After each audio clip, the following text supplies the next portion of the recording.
Hello friend, Mac world में आपका स्वागत है। आज के वीडियो में हम फाउंटेन पेन का यूज़ कैलीग्राफी के लिए कैसे करते हैं वो सीखेंगे। यहाँ पे मैंने फाउंटेन पेन का यूज़ करके एक वर्ड लिखा है, वो मैं फिर से लिखूँगा। और जब मैं ये वर्ड लिखूँगा तो आप हर एक स्ट्रोक के ऊपर ध्यान दो कि ये वो स्ट्रोक कैसे लिखा जा रहा है, और बाद में यही वर्ड को कैसे लिखा जाता है वो हम लोग डिस्कस करेंगे।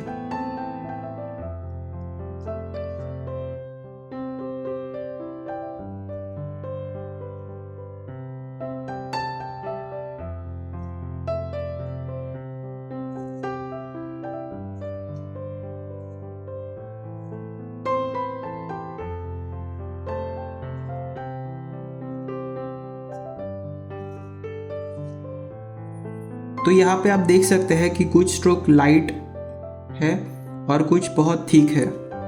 ये थीन स्ट्रोक है और ये थिक स्ट्रोक है। यहाँ पे जो स्ट्रोक अपवर्ड गया है वो थीन है और ये जो डाउनवर्ड स्ट्रोक गया है वो थिक है। तो ऐसे अलग अलग स्ट्रोक थिकनेसेस यहाँ पे आप देख सकते हैं, जैसे कि ये थिक स्ट्रोक है, यहाँ पे थीन लाइन है, ये फिर से थिक स्ट्रोक है। तो यहाँ पे आप समझ गए होंगे कि जो डाउनवर्ड स्ट्रोक है वो थिक स्ट्रोक है और जो अपवर्ड स्ट्रोक है वो थीन स्ट्रोक है। जैसे कि मैं अगर ए को ड्रॉ करूँ तो ऐसे होगा।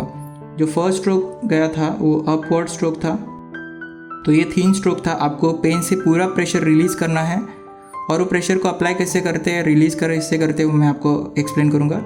और जो डाउनवर्ड स्ट्रोक था वो थिक लाइन बनी है। आप यहाँ पे देख सकते हैं कि ये थीन लाइन है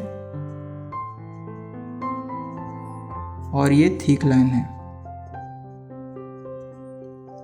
फिर से देखते हैं, ये थीन लाइन है और जब नीचे आएंगे तो ये थिक लाइन हो जाती है। तो जो भी डाउनवर्ड स्ट्रोक होते हैं हम लोग उसे थिक लाइन में बनाते हैं। तो हम लोग प्रेशर कैसे अप्लाई करेंगे, जो ये फोर्थ फिंगर है इससे आपको प्रेशर अप्लाई करना है। जब आप पेन को ऐसे होल्ड करेंगे तो ये फोर्थ फिंगर से आपको थोड़ा सा प्रेस करना है, तो ये ब्लेड्स होते हैं नीब के, वो ओपन हो जाता है, उससे इंक ईजिली फ्लो होने लगती है, इससे थिक स्ट्रोक्स बन जाते हैं। तो फिर से देखते हैं, ये अपवर्ड स्ट्रोक था, थीन स्ट्रोक था।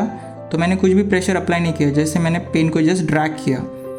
अभी जब मैं नीचे आऊँगा तो ये फिंगर से मैं प्रेशर अप्लाई करूँगा पेन के ऊपर, और नीचे आऊँगा ऐसे, और फिर से मैंने प्रेशर रिलीज़ कर दिया। अभी ये जो राउंड शेप है तो यहाँ तक वो अपवर्ड स्ट्रोक है और बाद में यहाँ पे आके वो डाउनवर्ड स्ट्रोक हो जाता है। तो जहाँ तक वो अपवर्ड स्ट्रोक है वहाँ तक मैं जस्ट पेन को ऐसे ड्रैग करूँगा, और जो फिर से मैं नीचे आऊँगा तो मैं ये इसके ऊपर प्रेशर अप्लाई करूँगा। तो ये ऐसे बन गया ए। बाद में फिर से मैं ऊपर गया, ये फिर से अपवर्ड स्ट्रोक था, तो फिर से लाइट लाइन में मैंने इसे ड्रॉ किया, या थीन लाइन में मैंने इसे ड्रॉ किया।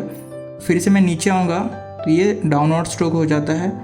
फिर से ऊपर जाता हूँ तो लाइट हो जाता है फिर से, तो ये ए और यू बन गया।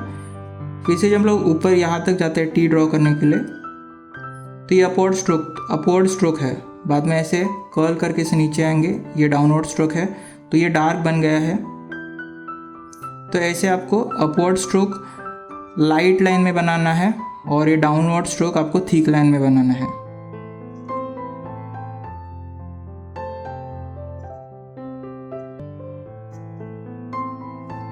तो ये बहुत ही ईजी, आपको इसे प्रैक्टिस करना ज़रूरी है। अगर आप प्रैक्टिस करोगे तो आप इजीली इसे ड्रॉ कर पाएंगे। और ये प्रैक्टिस के लिए स्ट्रोक प्रैक्टिसेस रहती है, वो हम लोग आगे आने वाले वीडियो में देखेंगे। शायद कल या परसों वीडियो आएगा, उसमें आप स्ट्रोक प्रैक्टिसेस भी देख सकते हैं। तो फिलहाल आप ये वर्ड को ट्राई कर सकते हैं। अगर आपके पास फाउंटेन पेन है या पॉइंटेड नीब पेन अगर आपके पास है तो आप इजीली इसे ट्राई कर सकते हैं। तो आप इसे प्रैक्टिस करें प्रेशर को। जैसे स्ट्रोक प्रैक्टिसेस भी रहती है, जैसे कोई स्ट्रोक्स ऐसे ये स्ट्रोक आपको ड्रॉ करना है, ये upward stroke, downward, upward, downward, upward, downward. तो ऐसे आपकी फिंगर्स को प्रैक्टिस होती है और इजीली आप ये कोई भी शेप ड्रॉ कर सकते हैं या कोई भी लेटर कैलीग्राफी स्टाइल में ड्रॉ कर सकते हैं। तो वो स्ट्रोक प्रैक्टिसेस की ज़रूरत होती है। तो कुछ एसेंशियल स्ट्रोक्स रहते हैं जो हमें प्रैक्टिस के लिए ज़रूरी होते हैं, वो मैं आपको आगे आने वाली वीडियोज़ में एक्सप्लेन करूँगा। तो फिलहाल आप ये प्रैक्टिस कर सकते हैं और ये वर्ड को ड्रॉ कर सकते हैं। तो आज के वीडियो में बस इतना ही। अगर ये वीडियो आपको अच्छा लगे तो इसे लाइक करें, शेयर करें और हमारे चैनल को ज़रूर सब्सक्राइब करें। तो ये वीडियो देखने के लिए आपका धन्यवाद।